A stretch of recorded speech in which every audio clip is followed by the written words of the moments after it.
Hello friends, नमस्ते and welcome to my channel. तो friends, मैं अंजू कौशिक आज कई दिनों बाद आपके सामने वीडियो लेकर आई हूँ। इस वीडियो के थ्रू मैं आपके साथ बहुत ही इम्पोर्टेंट पॉइंट शेयर करने वाली हूँ, बहुत इम्पोर्टेंट टिप्स शेयर करने वाली हूँ फीमेल्स के लिए कि किस तरीके से एक फीमेल अपनी पर्सनल हाइजीन पर ध्यान दे सकती है। चाहे फीमेल किसी भी प्रोफेशनल से हो, चाहे वो होम मेकर ही क्यों ना हो, चाहे वो प्रोफेशनल किसी फील्ड से क्यों ना हो, वो किसी भी फील्ड से हो, लेकिन ऐसे टिप्स जो हर किसी फीमेल को फॉलो अप करनी चाहिए, वो टिप्स मैं आज आपके सामने इस वीडियो में शेयर करूंगी।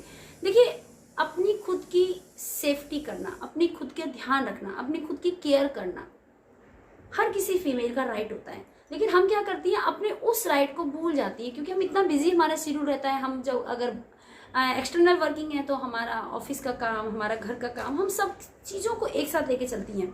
तो उसमें क्या होता है कि हम सेल्फ का ध्यान रखना, अपनी खुद की केयर करना, अपनी खुद की हाइजीन के बारे में सोचना, अपनी खुद की हेल्थ के बारे में सोचने को भूल जाती हैं। लेकिन ऐसा नहीं होना चाहिए, क्योंकि जो 10 टिप्स मैं आज आपके साथ शेयर करने वाली हूँ वो ऐसी टिप्स है ना जिसमें ना ही आपको किसी पार्लर की ज़रूरत है, ना ही आपको किसी ज़्यादा मेकअप की ज़रूरत है, ना आपको किसी दूसरे सपोर्ट की ज़रूरत है। वो आपको सेल्फ प्रोटेक्शन करना है, सिर्फ आपको सेल्फ हाइजीन का ध्यान रखना है, बिल्कुल ईजी, बिल्कुल सिंपल वे में। क्योंकि क्या होता है कि हमारा जो फोकस होता है ना, मेन फोकस वो होता है एक्सटर्नल ब्यूटी पर। हम एक्सटर्नल ब्यूटी पे बहुत ज़्यादा ध्यान देते हैं कि हम कैसे दिख रहे हैं, हम बाहर वालों को कैसे दिख रहे हैं, हम लोगों का कैसे दिख रहे हैं। तो please stop doing focus on your external beauty.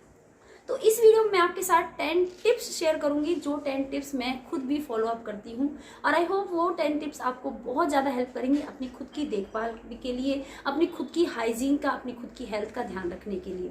तो let's come friend, and yes, if you like the video please share this video with the others, so that they all can get these simple tips that each and every female of each and every field must follow to maintain in their life. तो let's come friends and watch the video till the end. तो friends, आपको जो पहला tip मैं देने वाली हूँ वो है आपका buccal cleaning, buccal hygiene, your mouth cleaning, your tongue cleaning, your dental cleaning, your dental hygiene. तो इसके लिए हम क्या करते हैं, ब्रश करते हैं। ब्रश करने का एक तरीका होता है, तो ब्रश करने का तो तरीका होता है, उसको तो मैं कभी आपके साथ बाद में शेयर करूंगी। लेकिन मेनली है कि हमारे मुंह से बहुत स्मेल आती है, कि अगर हम खुद भी फील करते हैं, आप कभी इस तरह से करके देखिए, तो आपको खुद से एक स्मेल आती है, ओडोर आती है। वो कैसे आती है, क्यों बनती है, हम करते क्या हैं। तो क्यों बनती है वो तो हम बाद में देखते हैं, लेकिन हम करते क्या हैं, हम बहुत सारी माउथ फ्रेशनर टैबलेट्स खाते हैं, बहुत सारे स्प्रेज, माउथ फ्रेशनर स्प्रे करते हैं, और आजकल जो ब्रश के पीछे ये आता है इसको यूज़ करते हैं। तो प्लीज़ डोंट यूज़ इट, इसका कोई फ़ायदा नहीं है। महंगी माउथ फ्रेशनर टैबलेट्स, महंगे माउथ फ्रेशनर स्प्रे से बेस्ट है कि आप एक 10 रुपये का टंग क्लीनर लीजिए। दिन में 2 बार दांत साफ कीजिए, ब्रश कीजिए, और जब ब्रश आप करते हैं तो अपनी टंग को उस 10 रुपये के टंग क्लीनर से साफ कीजिए, जिससे आपकी टंग पर गंद नहीं जमेगा, बैक्टीरियाज डेवलप नहीं होंगे, आपके मुंह से आने वाली जो गंदा ओडोर है, जो गंदा स्मेल है, वो भी परमानेंट स्टॉप हो जाएगा। सेकंड जो मैं टिप देने वाली हूँ, that is your year cleaning. हम क्या करते हैं, पूरा मुंह धो लेते हैं, अच्छे से साफ कर लेते हैं, नहा लेते हैं, लेकिन हम भूल जाते हैं कि हमें अपने कान को भी अच्छे से साफ करना है। तो कान को अच्छे से साफ करने का मतलब क्या है कि अगर आप जब आप नहा रहे हैं या माउथ वॉश कर रहे हैं, तो आपने क्या करना है, कॉटन का कपड़ा लेके या आपका जो टॉवल है उसमें इस तरीके से अपना फिंगर डालना है। फिंगर डालने के बाद कान का जो ये एरिया होता है, ये वाला एरिया यहाँ से, और ये जो एरिया होता है पिन्ना ऑफ द ईयर बोलते हैं जिसको, ये जो एरिया होता है, ये जो एरिया होता है, ये इसको आप अपने फिंगर में इस तरह से कपड़े को लगा के और इसको साफ कीजिए, इस तरीके से अच्छे से साफ कीजिए इसको। और नहाते समय तो इसको बिल्कुल साफ कीजिए, क्योंकि नहाते समय हमारी जो बॉडी होती है वो मॉइस्चराइज होती है, वेट होती है, तो इसको साफ करना, जो इसके अंदर मैल जम जाती है, गंद जम जाता है, वो इजीली सॉफ्ट होके और साफ हो जाता है। कान का ये हिस्सा भी साफ कीजिए, और कान के पीछे का हिस्सा जिस पर हम कभी भी ध्यान नहीं देते, और सामने वाला जब कोई देखता है तो ये एरिया बहुत गंदा लगता है और काला हो जाता है, इसमें गंद जम जाती है, इस एरिया को भी आप इस तरीके से गंद को साफ कीजिए। और ये आपको डेली बेसिस पे करना है, आपको कोई पर्टिकुलर इसके लिए टाइम नहीं निकालना है। आप जब नहा रहे हैं तभी कीजिए, जब आप माउथ वॉश कर रहे हैं आप तब ये काम कीजिए, और अपने दोनों कानों को बिल्कुल साफ रखिए। इसके अलावा जो हमारा ईयरबड होता है उसको लीजिए और सप्ते में 1 या सप्ते में दो बार अपनी कान को अच्छे से यहाँ से साफ़ कीजिए इस तरीके से। लेकिन ध्यान रखिए इस ईयरबड को बहुत अंदर तक आपने नहीं डालना है, आपको इसको साफ़ करना है आराम से। तो इस तरीके से आप इसे साफ़ कीजिए। मेरे कान में तो बहुत गंद नहीं है, मैं आपको दिखाती हूँ, बहुत थोड़ा सा गंद है क्योंकि मैं साफ़ करती रहती हूँ। तो इस तरीके से अपने कान को साफ़ कीजिए और ये वो ब्यूटी है जो आपको बिना मेकअप के, बिना किसी खर्चे के आपको और भी ज़्यादा सुंदर बनाती है। My third tip, breast size. मैंने देखा बहुत सारी फीमेल्स बहुत परेशान रहती है कि हमारा ब्रेस्ट साइज़ ज़्यादा है, किसी कोई कहती है हमारा ब्रेस्ट साइज़ कम है। तो please don't get worried about the size of your breast. You all are very beautiful as you are. आपको अपना ब्रेस्ट साइज इंक्रीज करने के लिए किसी टैबलेट की, किसी सिरप की, किसी भी डॉक्टर की कोई ज़रूरत नहीं है।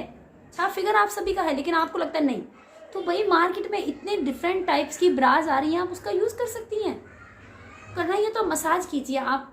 Mustard oil, coconut oil, olive oil, किसी भी तरह के ऑयल से आप अपने आप को मसाज कर सकती हैं क्योंकि ये नेचुरल प्रोडक्ट्स है।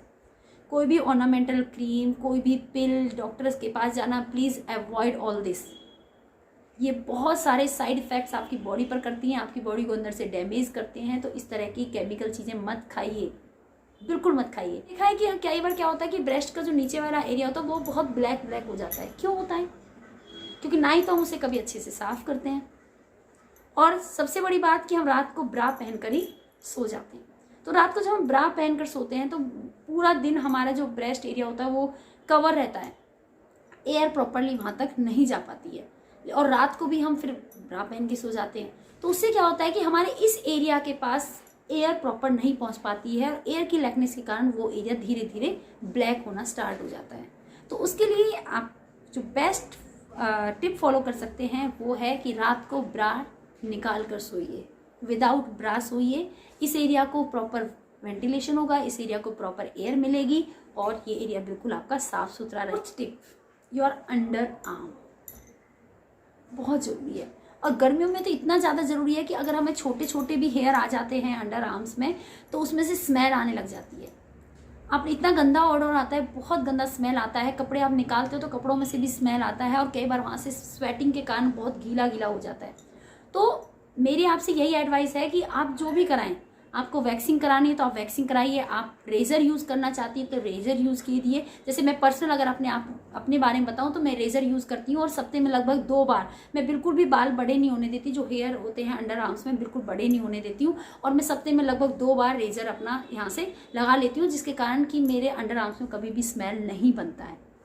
तो अंडर आर्म्स को बिल्कुल क्लीन रखिए, हेयर फ्री रखिए, चाहे उसके लिए आपको वैक्सिंग करानी पड़े, चाहे उसके लिए आपको रेज़र यूज़ करना पड़े, जो भी आपको करना पड़े आप कीजिए, लेकिन इस एरिया को बिल्कुल साफ़ रखिए। अगर ये एरिया आपका साफ़ रहेगा, अगर पसीने भी आएंगे तो क्या होगा कि वो बहुत ज़्यादा स्मेल नहीं करेंगे। तो पैंटीज़, जो पैंटी यूज़ करती है, मैंने देखा है कि बहुत ज़्यादा लेडीज़ को शौक होता है कि वो सिंथेटिक में पैंटीज़ यूज़ करें, सिल्क में पैंटीज़ यूज़ करती है, डिफरेंट टाइप के कपड़ों में वो पैंटीज़ यूज़ करती हैं। But the best panty cloth is your cotton panties. Cotton panties का यूज़ कीजिए, इस टाइप की कॉटन पैंटीज़ का, इस तरह की कॉटन पैंटीज़ का यूज़ कीजिए डेली में। कभी कभी आपका मन है तो ठीक है, आपने कर लिया, सिंथेटिक कर लिया, सिल्क में कर लिया, ठीक है, लेकिन आप रेगुलर में जो पैंटी यूज़ करती हैं वो प्लीज़ कॉटन पैंटीज़ यूज़ कीजिए। क्योंकि कॉटन पैंटीज़ क्या है कि अगर आपके वेजाइनल पार्ट में स्वेटिंग भी होती है तो ये उसको एब्जॉर्ब कर लेती हैं, उसको ब्रीथिंग करने में हेल्प करती हैं और उस एरिया को आपको काला नहीं पड़ने देती, उस एरिया से आपके से स्मेल नहीं आती हैं। तो ये कॉटन पैंटीज़ आप यूज़ कीजिए। इसके अलावा पैंटीज़ आप यूज़ करती हैं वो आपके नॉर्मल साइज़ से 1 नंबर बड़ी पैंटीज़ यूज़ कीजिए। इससे क्या है कि जब पैंटीज़ थोड़ी सी बड़ी साइज़ की होंगी तो प्रॉपर ब्रीथिंग होगी, एयर पासिंग होगी वहाँ आपके वेजाइनल पार्ट में, और वेजाइनल पार्ट में स्मेल नहीं बनेगा, उसमें कोई इन्फेक्शन होने का खतरा नहीं होगा, कोई भी इचिंग होने का खतरा नहीं होगा, कोई भी बैक्टीरियल इन्फेक्शन वगैरह कुछ भी होने का खतरा नहीं रहेगा। Cleaning of your vaginal part, मेरा जो मानना है कि हमारी जो वेजाइनल पार्ट होता है that is the queen of the body. It is very soft part, it is very private part, it is very very personal part, और इसकी साफ़ सफाई करना हमारी ड्यूटी बनता है, दैट इज़ मस्ट। तो प्लीज़ अपने वेजाइनल पार्ट पर ग्रो होने वाले हेयर को टाइम साफ़ करते रहिए।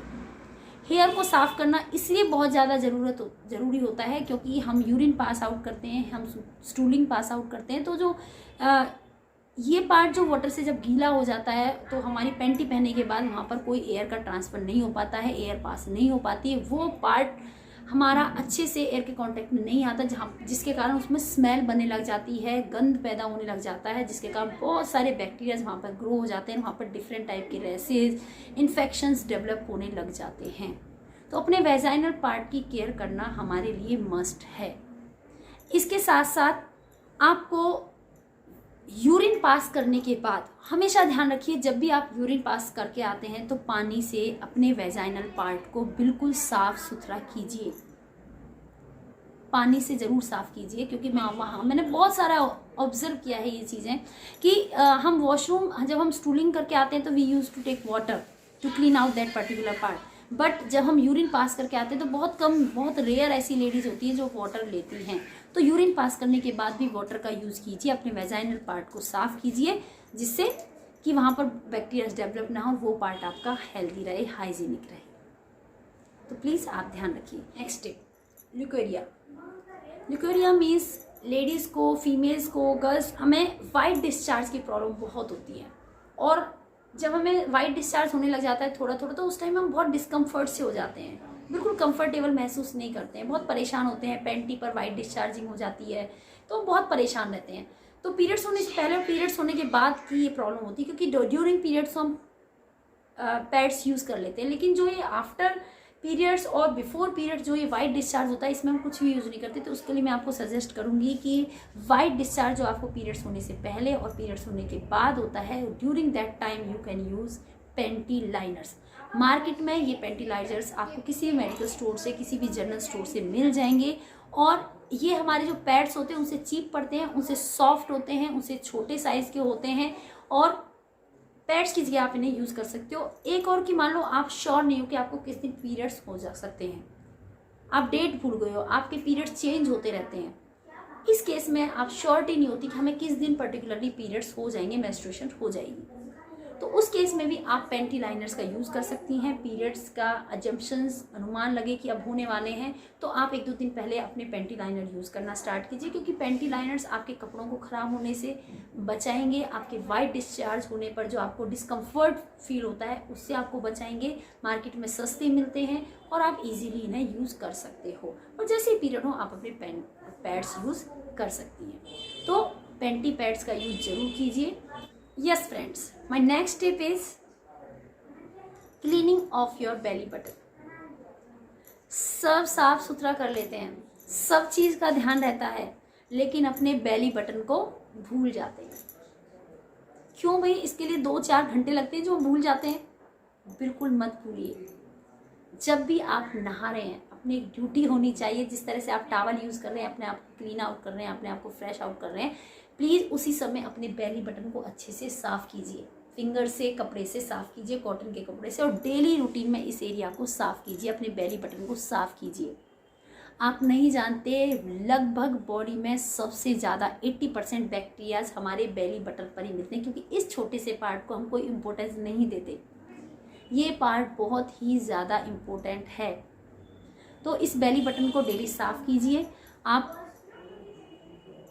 ईयरबड जो है वो यूज़ कर सकते हैं, आराम से इस तरीके से क्लीन आउट कर सकते हैं बेली बटन को।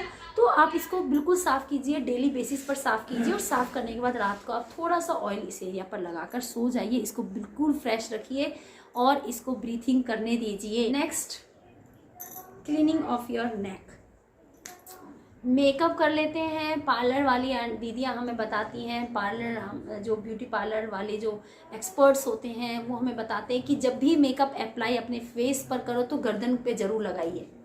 ठीक है भाई, गर्दन, फेस के मेकअप के साथ साथ, फेस के फाउंडेशन के साथ साथ, फेस की क्रीम के साथ साथ उस क्रीम को हम अपने नेक के इस एरिया पर तो अप्लाई कर लेंगे, लेकिन इस एरिया पर कैसे करेंगे? ये एरिया बहुत ब्लैक हो। गर्दन नहाने के बाद अच्छे से टॉवल से साफ़ कीजिए अच्छे से, और डेली रूटीन में रखिए। नहाने के बाद अच्छे से बॉडी को वाइप कीजिए टॉवल से और उसके बाद कपड़े पहनिए।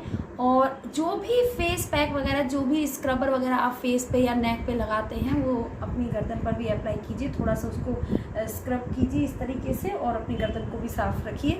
और क्योंकि गर्दन को साफ़ रखना इसलिए ज़रूरी है क्योंकि हम लोग डीप नेक के सूट ब्लाउज़ वगैरह पहनते हैं, ड्रेसेस पहनते हैं, तो फिर गर्दन बहुत गंदी लगती है। हम पूरा रेडी होते हैं, आगे से पीछे से वो गंदा लगता है। तो आई होप फ्रेंड्स आपको वीडियो बहुत अच्छी लगेगी। ये 10 की 10 टिप्स आपके लिए बहुत हेल्पफुल हैं, बिना किसी पैसे के ये टिप्स आपके लिए। तो thank you, please subscribe the channel, like the video, and if you think that this video is very useful, you can share. Thank you, bye bye.